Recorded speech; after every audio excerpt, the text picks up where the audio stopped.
మన ముఖ్యమంత్రి నారా చంద్రబాబు నాయుడు గారు అనేక మాటలు చెప్పారు. రాష్ట్రంలో గంజాయి బ్యాచ్‌ని వేస్తాం. వైఎస్ఆర్‌సీపీ పార్టీ గంజాయి బ్యాచ్‌ని పెంచి పోషించింది. వైఎస్ఆర్‌సీపీ మొత్తం గంజాయి బ్యాచ్‌నే రౌడీలే.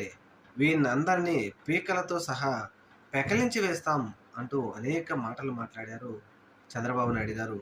అయితే ఇప్పుడు మరి గంజాయి బ్యాచ్‌ని పెకలించి వేశారో లేదో తెలీదు గానీ ముఖ్యమంత్రి గారి సొంత నియోజకవర్గం కుప్పం నియోజకవర్గం గుడిపల్లె మండలం ఏకొత్తూరు గ్రామంలో యథేచ్ఛగా గంజాని సాగు చేస్తూ ఉన్నారు అక్కడ ఉన్న వ్యక్తులు.